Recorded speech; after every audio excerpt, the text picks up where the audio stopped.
Aloha and welcome to my channel. We're here to talk about Polynesian Tattoo. In this video I'm going to revisit the 5 main ethnic groups or genres, as I like to call them, that I explained in my first video. So if you haven't seen the first 2 videos, I really encourage you to do so. That way this video will make a lot more sense to you. In my first 2 videos, which I titled What is Polynesian Tattoo, I explained the areas of Polynesia where tattoo was most documented. I also touched upon the cultural importance of tattoo and summarized about a dozen reasons why Polynesian tattoo was practiced. I also explained the importance of understanding not only the distinct styles of Polynesian tattoo, but the need to comprehend the symbols being used. Another point that I brought up was how to avoid artistic plagiarism.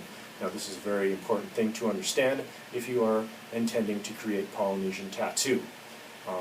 In this video, and in the videos to follow, I'm going to go into more detail about specific cultural styles, the purpose behind tattoo in those cultures, and how to go about creating unique Polynesian tattoo.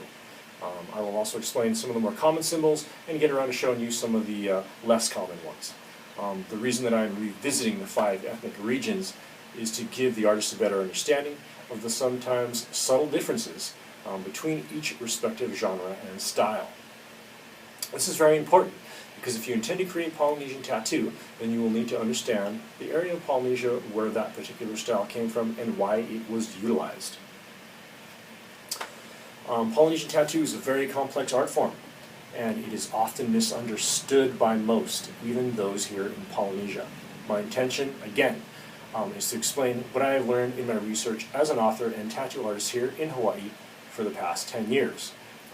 I take what I do very seriously, but by no means am I trying to say I know everything about Polynesian tattoo. So, if you have anything to add to this conversation, I encourage you to contact my website, www.rolandpacheco.com, and drop me an email or contact me through my blog, which you'll find on my website, and just share your thoughts. So, I've already explained that there are 5 main areas of Polynesia that practice tattoo extensively. Those 5 areas produce their own specific styles, and although at first they may appear to share similarities, which they all do, it is important that you understand that those styles are very much unique to those regions. If you are an artist, it is crucial that you familiarize yourself with the different styles, at the very least so that you can tell them apart. I'm not saying that you need to go out and get a degree in Polynesian studies, but just know that if you want to create dynamic Polynesian art, you should understand why these ancient peoples created art, tattoo art, the way that they did. For this video, what I've done is I've decided that in order to make it easier for you to digest, I'm going to start with the cultures that had the least developed tattoo and whose usage of tattoo was not as encompassing. And then what I'm going to do is I'm going to move on to the ones that had a more complicated style and stylistically dense way of expressing tattoo. Hopefully this linear approach will help you better understand the individuality of each genre. Now, why is this important? Well, there is a renaissance happening as far as Polynesian art is concerned and Polynesian tattoo. It's happening here in Polynesia, and it's happening throughout the world. And what's going on essentially is that people are taking all these different styles and they're mashing them all together. Now I'm not saying that that's a bad thing, that's just an evolution of the art form, and it's totally natural. But what my perspective and my point of view is that I want to make sure that we remember the roots from where it all came from, and so that moving forward as Polynesians, as artists, and as human beings, we can show the proper respects to those places. Okay, so let's get started.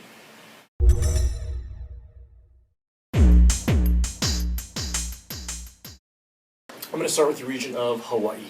Hawaii is at the top of the Polynesian Triangle, and it is easily one of the most recognized areas of Polynesia. It consists of 4 main islands and 4 smaller ones, of which one is totally uninhabited. As I stated in my first video, Hawaii had the least developed tattoo in all of Polynesia. I think that another way to put this is to say that tattoo in Hawaii was in decline. It's important to understand that when I'm talking about Polynesian tattoo in the past, it is just during the time prior to Western contact, which is about 200 years ago. So it's important that if you are informed of history, to some degree of these areas of Polynesia, that you will gain a better understanding of the respective state of tattoo at that time. So let's move on. So why was tattoo in decline in Hawaii? Well, there are many social factors that could possibly explain this. The main one being that Hawaii had a society that was stratified. There was a social hierarchy. In other words, a social status was in place that had become very rigid. And this differed from other areas of Polynesia where there may have been, a looser hierarchy of, say, like a collection of chiefs that all operated independently of one another, while attempting to maintain some sort of peace between villages and tribes, but was still in a communal environment. Hawaii was not this way. Now, there's many theories about how a primitive society develops into a modern society, and what exactly constitutes those evolutionary changes, going from an oral history to a written one, the use of money, the abandonment of polytheism, moving on to the belief in one God. There's many things that are indicators of that, but too many to get into in this video. So, in regards to Hawaii, it has been said that Hawaiian society had reached but could not cross the boundary of primitive society itself. So, what this means is that although Hawaii had evolved from a primitive communal society into one that was stratified, with genealogically senior chiefs, executive chiefs, advisors, and so forth, it was unable to cross the line of primitivism, simply because this stratified structure was so inherently unstable and lacked stability, obviously, and balance. So, not only did this cause a disparity between the lower class, the maka'ainana, which were the commoners, and the ruling class, or the ali'i, but what this stratification did was it broke down the connection between gods and mortals. That lessened the dependence on keeping the gods appeased. The gods were always pissed off, so people were trying to always make them happy. And so what happened was that replaced that concern with more military and political, leanings. That's what became kind of the focus. And that did away with the necessity of tattoo. The power structure was such that it went from the gods to the chief, and then down through his vassals. The common class of commoners, they paid tribute to the chief by working his lands and showing alliance to him. And that was how the chief maintained power. So if the chain broke in any place along the way, it was a detriment to the chiefs. So the gods essentially were taken out of the equation completely. At the common level, where tattoo played a very crucial role, and tattoo subsequently lost its purpose. When you take this into account, along with the fact that Hawaiian tattoo was never considered a channel for artistic expression as it was elsewhere, then it's easy to say that it was the least developed of Polynesian tattoo. The ritual of tattoo was therefore reserved for the upper elite classes, and eventually it just fell out of practice altogether. Tattoo in Hawaii occurred mainly on males, although females were tattooed, to a lesser degree. As I mentioned in my first video, tattoo saw a bit of a resurgence with the arrival of Captain James Cook in the 1800s. But at that time, it was mainly names of people that were, powerful, perceived as people that had a lot of power, like George Washington, Jefferson. People would get those names tattooed on them as a form of name exchange to show that they were allied with these very powerful people and their perceived mana. Kamehameha I, the first king of Hawaii, wanted to differentiate himself from the antiquated sensibilities of his ancestors. So he outrightly objected, actually rejected tattoo. To him, this signified a new political mindset and vision, which was much more in line with the European modes of modern body culture, such as clothing and fashion, which was something that he really wanted to emulate.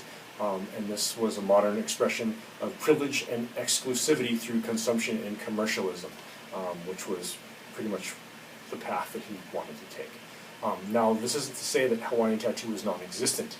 It was there in the background, not part of society so much as an echo of the past. It was very rudimentary and revolved around repetition in both style and execution. Use of the triangle, known as the niho, or tooth was prolific. It was either used singularly or in a row or stacked in various ways. It represented, a person, a group of people, a number of numbers. I mean, it was representative of just one thing. It actually even represented sin. People that sinned by breaking kapu, which was a generally accepted law or condition, were often bound with the leaves of the hala tree, which were serrated like a saw blade, so when their arms or their hands were tied and they struggled, it would cause them to bleed. The roots of this tree are triangular in shape, and so, sometimes when people broke kapu, they were tattooed with the niho as a way to express that they were someone that had broken kapu. Prisoners of war were tattooed this way as well. The checkerboard pattern, known as lauhala, and when it was placed on the chest, it's known as papakonane, was used extensively. This pattern symbolized the woven mat.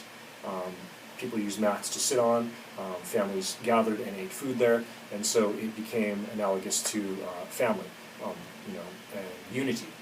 That's kind of the meaning behind that. Also, because woven mats and hammered cloth were used as makeshift body armor, the placement of lauhala and papakonane were often on areas of the body that were susceptible to attack. Thighs, chest, so when the warrior moved and his cloak moved and shifted and his skin became, was vulnerable, the thought was that the lauhala would protect him there.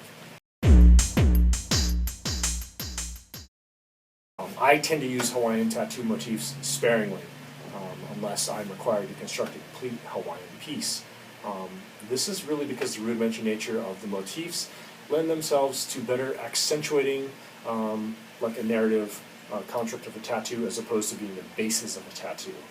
There's just not enough there to really have a basis. So in other words, Hawaiian tattoo does not always work if you're attempting to base an entire historical or genealogical work on it, just because it is so simple.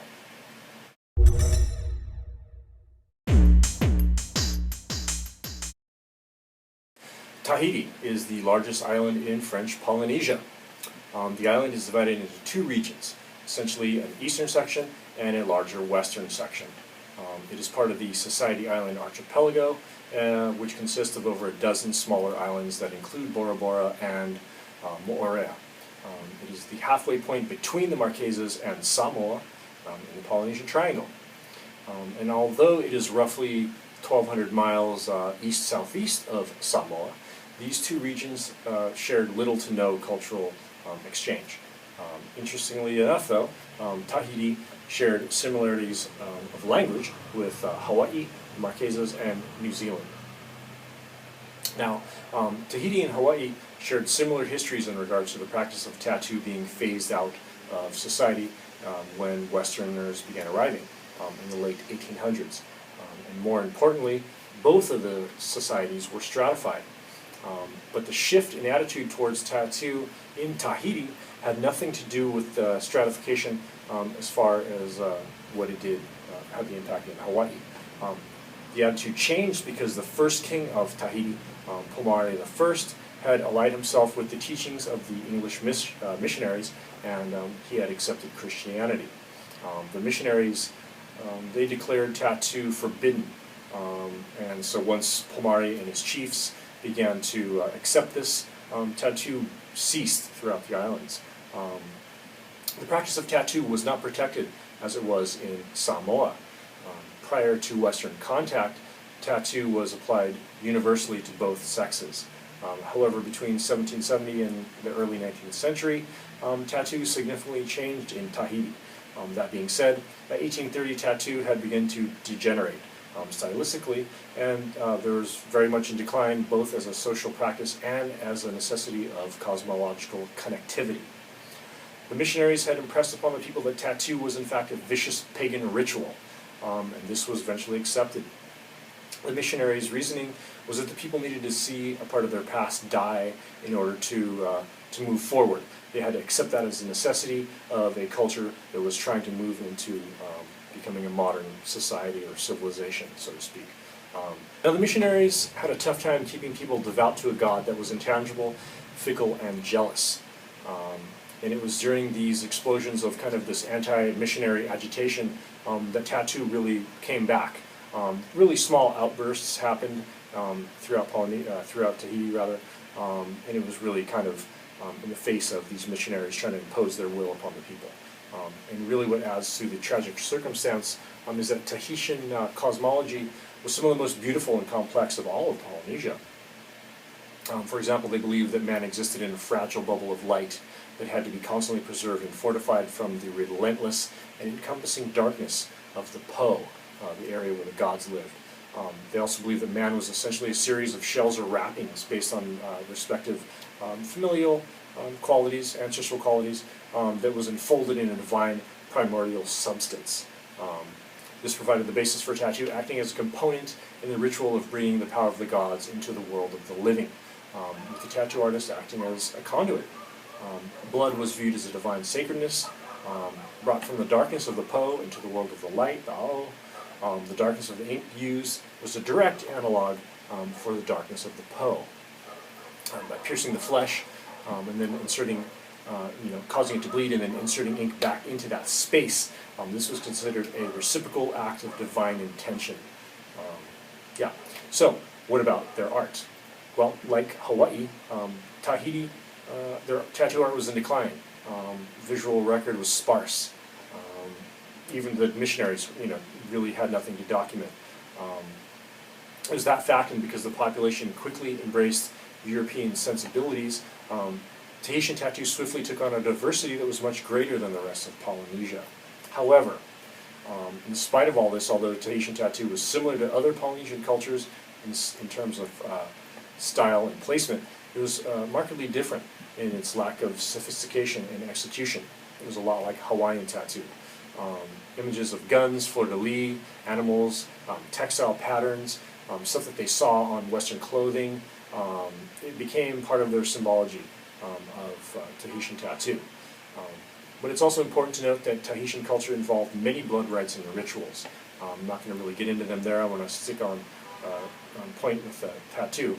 But this attitude kind of differed somewhat from the rest of Polynesia because of the specific intent behind the rituals and how commonplace it had become. The cult or fringe society known as the Arioi, they practiced tattoo and used specific tattoos as a grade system to display hierarchy within that group. There were 8 grades. The 8th grade was the lowest. Anyone could become an Arioi in society, and in order for the people that were from came from lesser stock or lesser status from attaining the higher ranks of Arioi society, the upper 3 grades, 1, 2, and 3, were only attainable to those of royal pedigree. Arioi tattoo ranged from small marks behind the knees, elbows, and shoulders to very elaborate things, lines from the lower middle back, to completely blacking out limbs, arms, and legs, and so forth.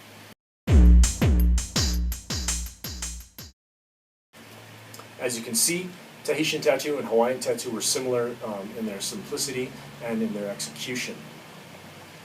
They both lacked the intricacies and stylings of Samoan, Marquesan, and Maori tattoo. This does not make their tattoo any less relevant, but it does create a difference. And as an artist, it is important that you understand this difference.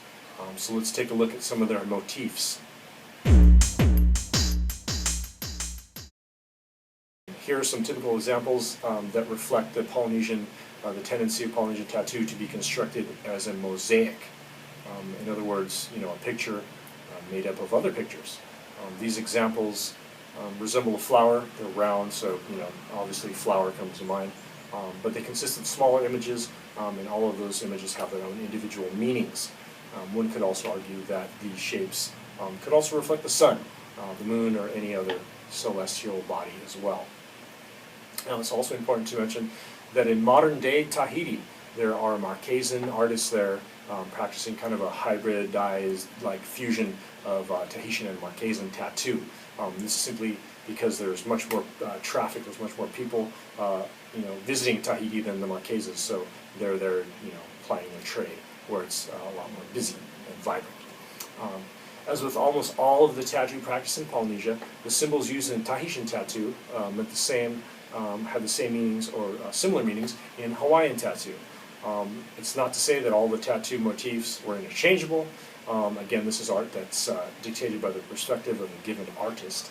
But you will see the same or similar motifs being used throughout all the 5 major genres.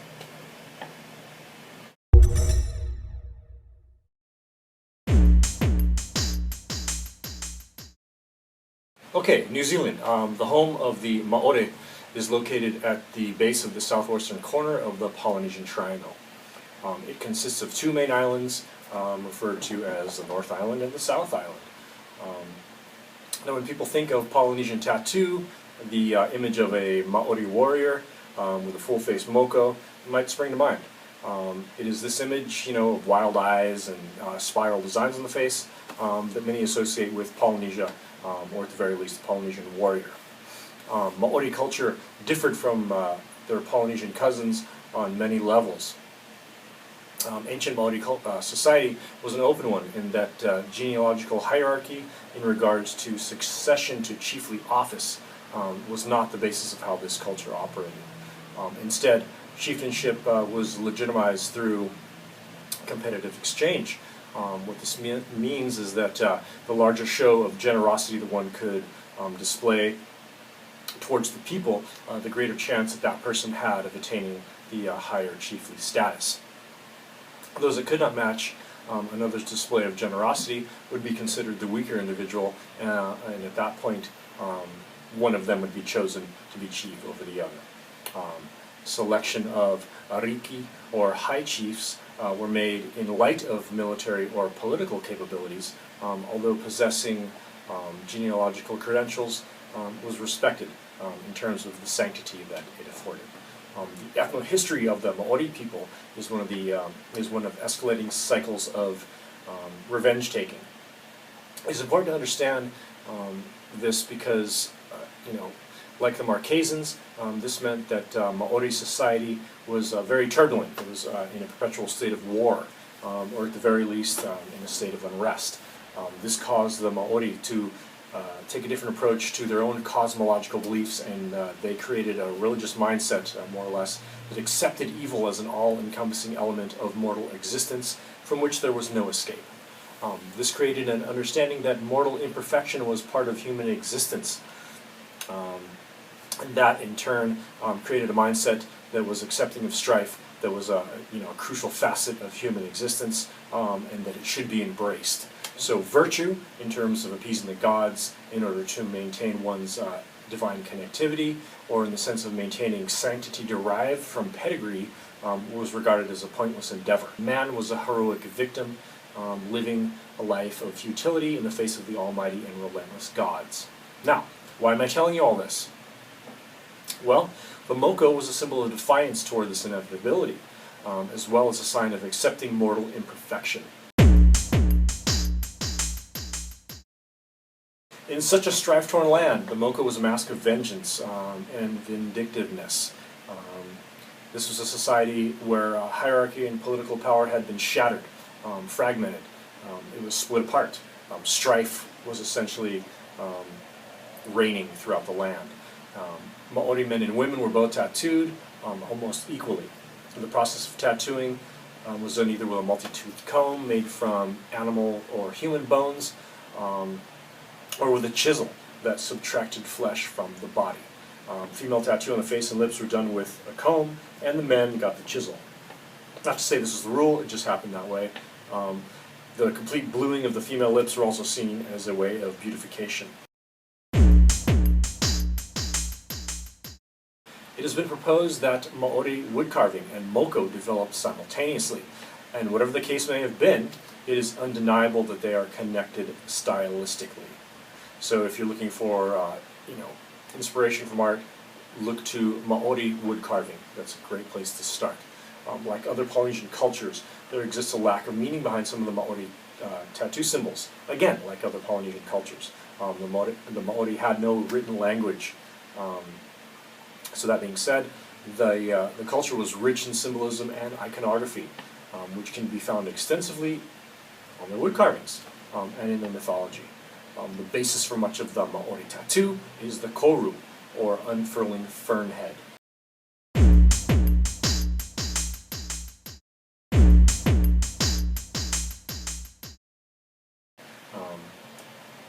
This symbolizes many things: life, the cycle of life, breath, growth. It was used on its own or in groups to compose impressionistic images of animals, and so forth. It is the koru that provides the basis for the moko. Its curved shape is also ubiquitous in all of Maori wood carving. So, they believed in supernatural creatures known as the taniwa. Some were terrifying and others were protective. These legendary creatures lurked in dark, watery caves, in oceans and rivers, and were depicted as fiery-eyed dragons or serpents. They could also take the form of sharks, dolphins or whales, and they were also known to be shapeshifters. When creating likenesses of such creatures, be it on wood or in tattoo, the essence of the piece overall will be constructed of koru. There are also crescent-shaped lines that also connect the koru pattern, and those are known as pakura. These lines are thought to represent a stylized rendition of the footprint of the purple swamp hen. Here is an example of a simple hammerhead shark pattern called mangopare.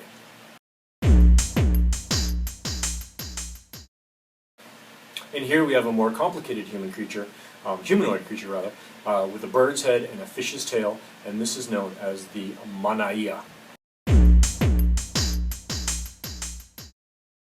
I use koru extensively in all of my Polynesian work. It is the embodiment of perfection in terms of meaning and style, and it also ties in with my use of symbols that adhere to the physical structure which is inherent in the Fibonacci sequence. I also use Fibonacci sequence in terms of numbers in a given sequence.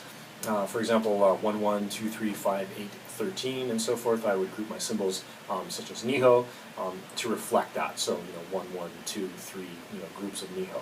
But I'm going to get into that in another video.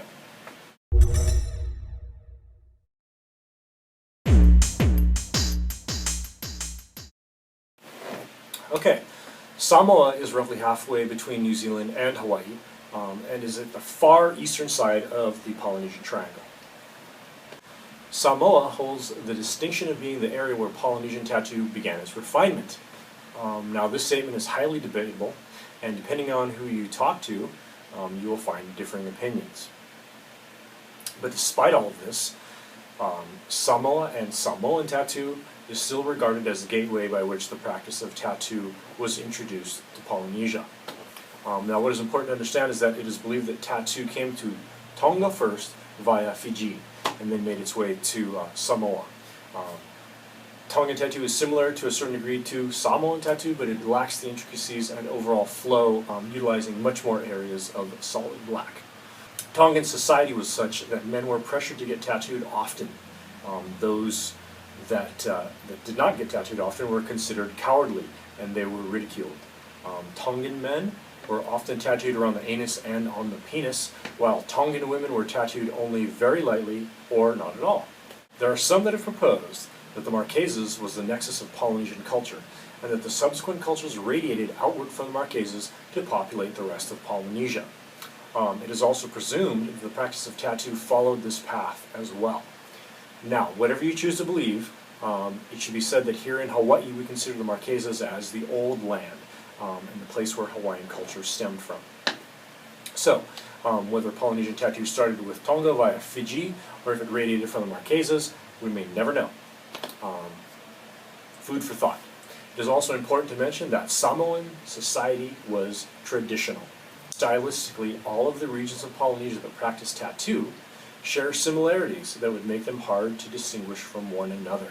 However, Samoan tattoo stands apart from the rest because none of them utilize the distinct execution of Samoan tattoo. In this sense, Samoan tattoo stands on its own, and perhaps because of its proximity to Melanesia, has been influenced by Eastern Asian artistic sensibilities. So, while Hawaii might easily be the most recognizable place in Polynesia, Samoan tattoo is arguably the most recognizable style of Polynesian tattoo, just a little bit ahead of Maori tattoo. I personally think this is because, at first glance, Samoan tattoo, at least in its modern incarnation, does the best job of embodying the essence of Polynesia that many outsiders can easily grasp in a stylistic sense. It is immense in construct. Even if it is a small piece, it's still, a big gravity kind of heavy piece. It encompasses the body, it wraps in complex patterns that resemble a woven textile, it looks like armor, it's populated by motifs that are, although might be rudimentary, they perfectly capture the essence of or likeness of the animal or object. In Samoa, both male and females were tattooed. However, the style and execution was much different between the two, with the male displaying much heavier coverage than the female. Here are an example of male pea and female malu.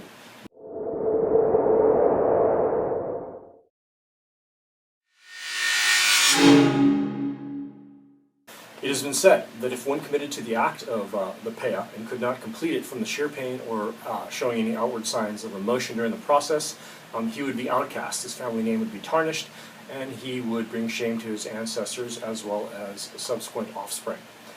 It was therefore considered a bit more than a rite of passage because it would determine whether or not one is even capable of becoming a man, let alone a warrior. The pea was constructed as an analog to the interior of a dwelling or home. Its structure consisted of the ridge pole, or central support of the home, from which smaller support beams radiated. The tattoo was then populated with motifs specific to that person's ancestry, as well as his present-day accomplishments. At the top of the tattoo, which was at the person's lower back, was a canoe analog that held all of his ancestors with the present-day accomplishments underneath. Marriage, children, deified animals, celestial objects, and other pertinent information was also included in the pea.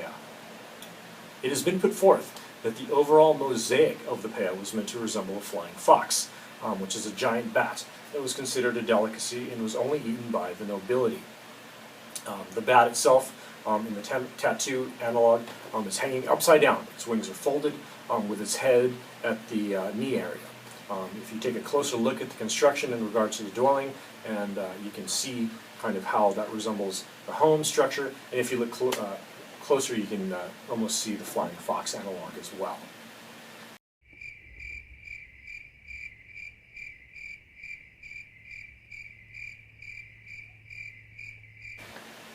Now, a malu, on the other hand, was performed at the point that the girl was just past puberty and was ready for sexual activity. This was simply a part of the public ceremony that took place to announce this crucial event.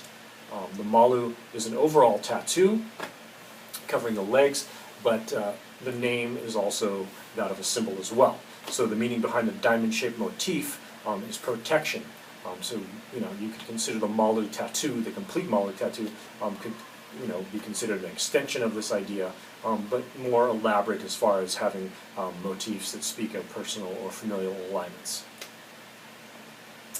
It's important to mention that because of the pain and time associated with acquiring a pea, that there is a truncated version of this tattoo that has become very popular, and it is referred to by a blanket term, taulima. Taulima itself refers to the armband, but as you can see, it is much more than that.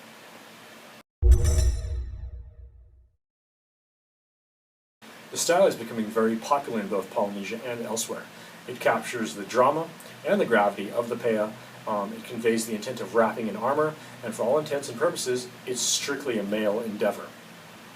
That being said, because it lacks the foundation, so to speak, of the pea in regards to being an analog to the dwelling, the information contained in the taulima is generally more present-day specific, without the inclusion of familial unions. However, this is not a rule. It's just a simplified version of the pea, so it's going to be kind of simplified in its execution and in its overall intent as well. Samoan mythology states that tattoo is associated with Pulotu, the land of the dead, which was thought actually to exist beyond Fiji. This narrative of tattoo being associated with darkness, the Po, the land of the dead, and other cosmological myths runs throughout all of Polynesian tattoo, to a greater or lesser degree. Samoan belief was that tattooing was a way of wrapping the body in a protective case or shield of images by the process of controlled bloodletting.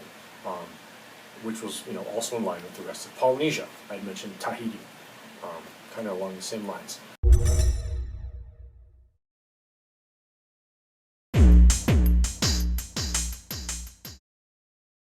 Finally, we reached the Marquesas Islands, named by Spanish explorer Alvaro de Mendaña for his patron, the Marquis de Cañete. It is roughly halfway between Hawaii and Rapa Nui, or Easter Island, at the far eastern corner of the Polynesian Triangle. It consists of 15 islands, 5 of them being main islands. Tattoo art differed from island to island, but there seemed to be like a general aesthetic. So, although certain regions had different styles of tattoo, they all kind of followed the same rule. The Marquesan style of tattooing was the most elaborate and the most extensive of any found in Polynesia. Both sexes were tattooed from head to foot. Although female tattoos were confined to the upper and lower limbs, torso, genitalia, and buttocks. Marquesan tattoo art flourished and developed a sophistication not matched by any other Polynesian culture. Marquesan culture itself was a compilation of pretty much all Polynesian themes. Some facets that were present in other Polynesian cultures were muted to the point of vanishing altogether in Marquesan culture, while others were overdeveloped to the point of being above and beyond their origins.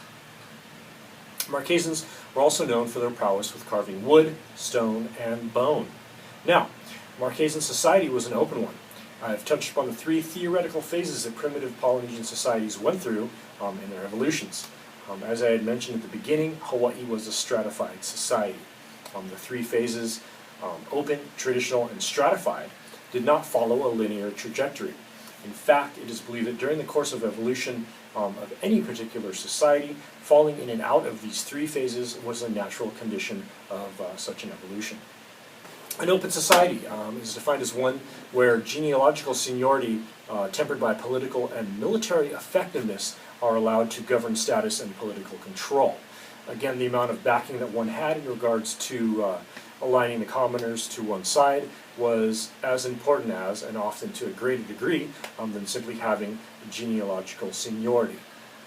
The purpose of understanding the progressive state of any given Polynesian culture is important because the state of a culture seems to correlate to the development of tattoo within that culture. Open societies seem to have more elaborate usage of tattoo, followed by the traditional ones. Stratified cultures, on the other hand, Hawaii, Tahiti, viewed tattoo as a relic ritual of the past, and their tattoo was not only less developed, but it was no longer seen as an essential part of life. This was because open societies were more socially turbulent and existed in a perpetual state of war, and therefore required the practice of tattoo. Another unique aspect of Marquesan society that differed from the rest of Polynesia was the disarticulation of the tapu system. Tapu, as I had mentioned in my past video, was a system by which all Polynesian societies operated, to a greater or lesser degree. It was based on the belief that everything contained a contagious sacredness, or mana. This sacredness was absolute, and everyone obeyed this divine principle of life. Although tapu was inherent in everything, those at the top of the social hierarchy, such as a chief, used it, for example, to proclaim that certain foods could only be gathered on certain days, certain fish could only be caught on certain days, and so forth. If anyone broke that tapu, they were in violation not only of the will of the superior, but such a thing could bring forth the wrath of the gods. To make the concept a little easier to understand, the English word taboo is a bastardization of the word tapu.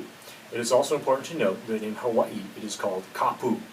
So, the belief that tapu permeated everything and everyone in Polynesia was upheld in the Marquesas, but whereas the rest of Polynesia viewed tapu as an absolute, in Marquesan society it had become contextual. In other words, tapu was not viewed as an inherent aspect of living such that it was an equal and symmetrical throughout the society, towards all individuals regardless of social status.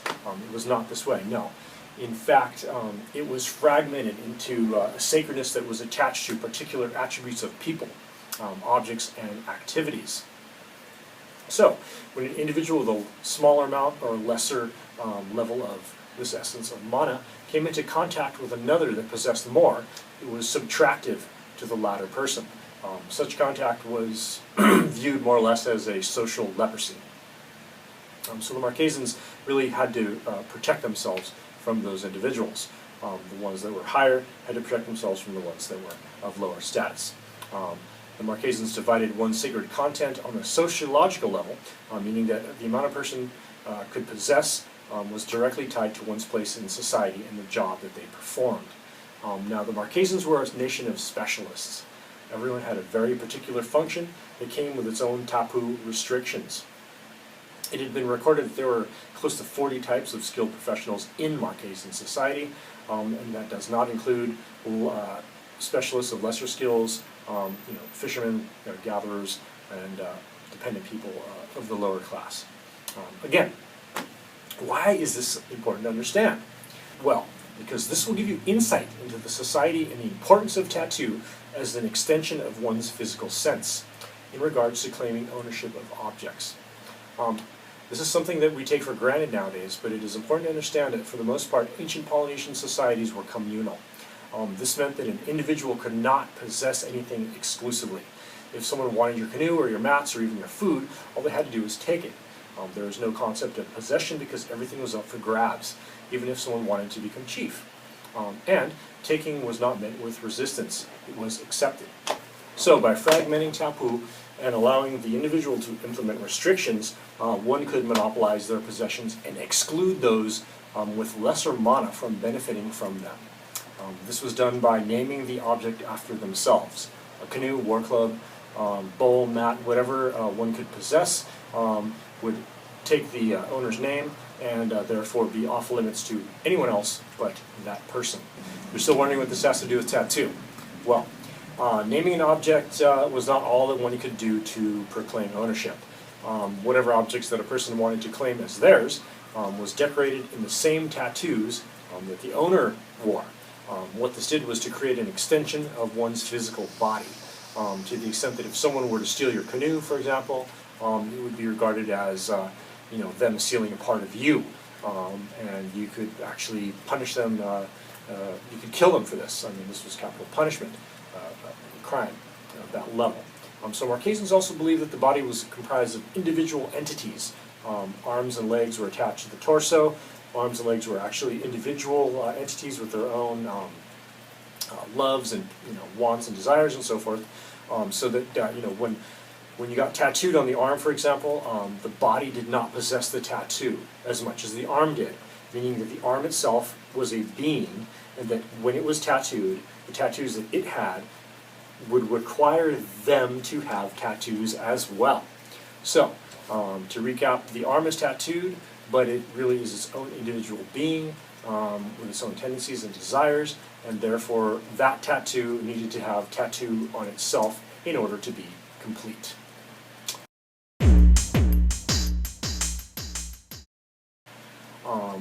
This is one factor of Marquesan tattoo that sets it apart from the rest of Polynesia. And if you're considering creating a Marquesan piece, you can utilize this approach, which can add a unique dimension to your work. Now, I've stated before that Polynesian tattoo was analogous to armor. You can see the reference in Samoan style. Marquesan tattoo took this thought to another level entirely.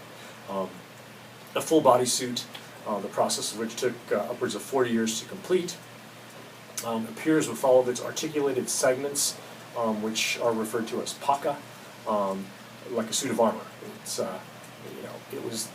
had that purpose. I had proposed the notion that the Marquesans, having had contact with the before mentioned Spanish, in the middle of the 16th century, they could have been inspired by seeing someone dressed in full armor.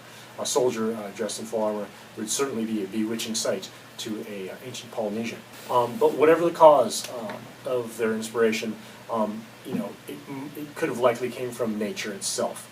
Crabs, turtles, insects, any creature that had a hard shell or exoskeleton would be highly revered for the simple fact that they took their armor with them and it was part of their body wherever they went. So they didn't need this extra protection because it was a part of them.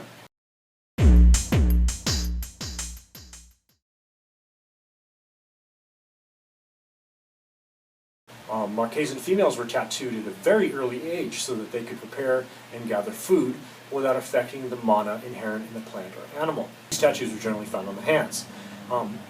Marquesan women were also tattooed to protect from the influence of women that had died during childbirth, and to protect from these evil spirits during the menses. These tattoos were placed behind the ear. It was believed that such spirits conspired during the time of a woman's menses, and they would whisper, curse in a woman's ear, and it would cause them to miscarry if they were to become pregnant. Now, the reality was that the Marquesans weren't aware of proper birthing techniques, and so they had the tendency often to remove the baby out by cutting it out of the woman's body. So this led to a lot of deaths of babies and mothers, which just perpetuated this belief that evil spirits were the ones to blame. Now, I've explained a little bit about each region of Polynesia where tattoo is performed. My intention is to provide some background information about these places so that you, as an artist, can better understand the reasoning behind their specific practice of tattoo. I encourage you to do further research on your own if you wish to have a better understanding of these cultures. In my next video, I will get into my personal process of producing Polynesian tattoo. I'm going to explain the female and male perspectives. We'll get into the po and the a'o, gods, tattoo as armor, and finally tattoo and mana. So, thank you very much for your time, and remember to think before you ink. Aloha.